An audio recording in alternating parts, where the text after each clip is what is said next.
Bon aussi, un projet de réforme constitutionnelle fait polémique. Pour en parler, nous recevons l'ambassadeur gabonais en France, Flavien Enongwe. Bonsoir. Bonsoir. Merci d'être avec nous. Alors, en quelques mots, le Conseil des ministres a adopté un texte qui prévoit de modifier une quarantaine d'articles sur 119.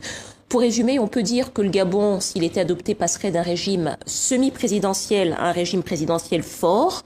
L'opposition dénonce une monarchisation du régime. En quelques mots, qu'est-ce que vous répondez à cela ? Oh, je n'ai rien de particulier pour y répondre, seulement les faits. Il n'y a pas une monarchisation du Gabon, de la République gabonaise. Il n'y a pas non plus le passage d'un régime semi-présidentiel à un régime présidentiel. Parce que on n'identifie pas précisément les articles querellés. Les gens qui parlent de la monarchisation ne nous disent pas tel article doit donner lieu ou devrait donner lieu à une monarchisation. Eh bien, moi je vais vous le dire. A priori, oui. Le projet prévoit de renforcer le contrôle du Parlement, mais en revanche, il ne dit rien sur la limitation du nombre de mandats. C'était quand même la principale revendication de l'opposition. Alors, je vais vous étonner. Il ne s'agit pas d'une révision à la matière, puisque cette disposition date du 29 juillet 2003. C'est le 29 juillet 2003 que cette modification a été introduite dans la Constitution gabonaise, la non-limitation des mandats. Oui, 2003. Pourquoi ne pas revenir sur la limitation du nombre là, de mandats c'est autre chose. Pourquoi ne pas acter une limitation du nombre de mandats? Ce que demande et la société civile et l'opposition. Pourquoi ne pas le faire? Est-ce que c'est parce que l'opposition le demande que forcément il faut y suivre? C'est une aspiration de la société civile également. La société civile, à quel moment a-t-on fait un référendum pour savoir si c'est la volonté majoritaire des Gabonais? Il se trouve que cette disposition n'a pas fait l'objet de changement depuis 2003. Donc il n'y a pas de modification. Ça irait aussi dans le sens d'une démocratisation du régime, comme c'est le cas dans de plus en plus de pays. Pourquoi est-ce que le Gabon n'adopterait pas ça? Quelle serait votre réticence? Il n'y a pas de réticence à la matière. Ça veut dire que vous êtes prêt éventuellement à faire passer un texte avec une limitation du nombre de mandats? Je n'en trouve pas l'intérêt dès lors que rien ne prouve que la non-limitation de mandat est antidémocratique.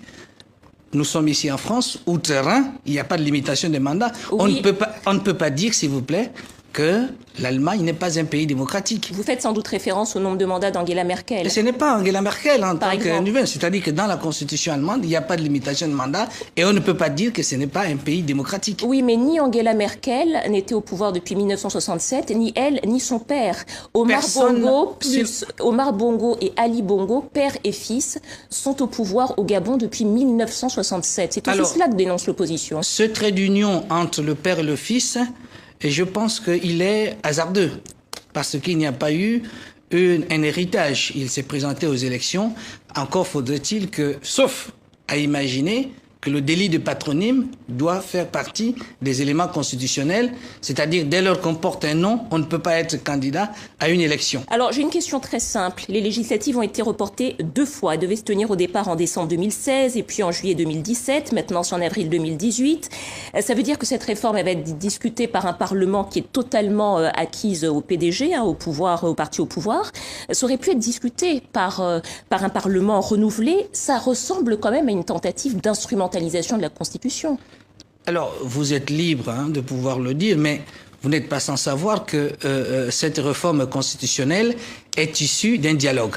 Un dialogue où la majorité et l'opposition ont eu à prendre part, et c'est d'ailleurs la preuve que la morale et le droit parlaient plutôt du côté du dialogue d'Angondje et nulle part ailleurs, puisque c'est ce dialogue qui a eu des effets juridiques. Pardonnez-moi, je vous arrête tout de suite, mais comme au Burundi, l'essentiel de la société civile, comme l'essentiel de l'opposition, n'ont pas participé au dialogue. Je parle de Jean Ping, qui était le candidat face à Ali Bongo, qui n'a pas participé à ce dialogue. Je parle de l'Union nationale, qui n'a pas participé à ce dialogue. En réalité, dans le dialogue auquel vous faites référence, il y avait l'opposition qui s'est ralliée à Ali Bongo. Alors, donc vous pensez qu'ils sont quantité négligeable parce que vous avez les instruments pour évaluer, vous, d'ici, depuis Paris, la pertinence de ces... Je constate simplement que ce dialogue n'était pas totalement inclusif. Mais nous ne pouvons pas caporaliser les gens. C'est ça aussi une démocratie. Lorsque... Et ceux qui crient aujourd'hui auraient pu être au dialogue et vouloir poser ce genre de problème. Maintenant, ils ne sont pas venus vous reprocher à ceux qui sont allés d'avoir pris des mesures qui vont avoir force juridique. C'est quand même une drôle de démocratie. Alors, peut-être juste une question, parce qu'au fond, effectivement, l'opposition n'y était pas.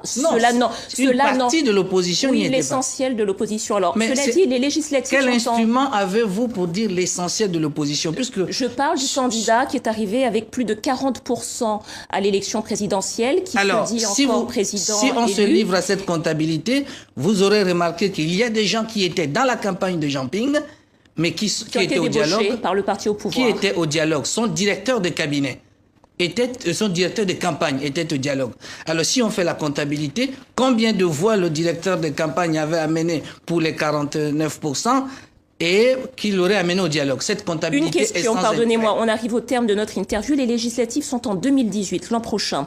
Ce projet de réforme vise notamment à déterminer les rapports entre le président et le gouvernement en cas de cohabitation. Est-ce que ça veut dire que vous envisagez sérieusement l'hypothèse de perdre les législatives?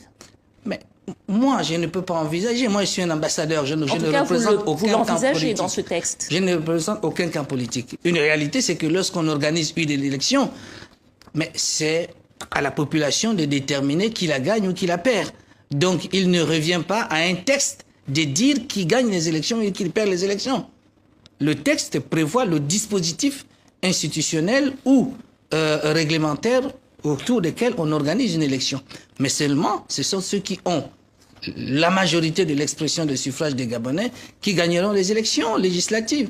Et ils gouverneront selon la Constitution gabonaise. En tout cas, on retiendra qu'il n'est pas question pour l'instant dans ce texte que soit évoquée une limitation du nombre de mandats présidentiels, ce qui était la revendication de l'opposition. Merci beaucoup, Monsieur Enongwe, pour toutes ces précisions. Il n'y a pas une monarchisation puisque cette disposition date du 29 juillet 2003. Flavien Enongwe, ambassadeur du Gabon en France, il répondait à la polémique suscitée par le projet de réforme constitutionnelle. Merci à vous. Merci.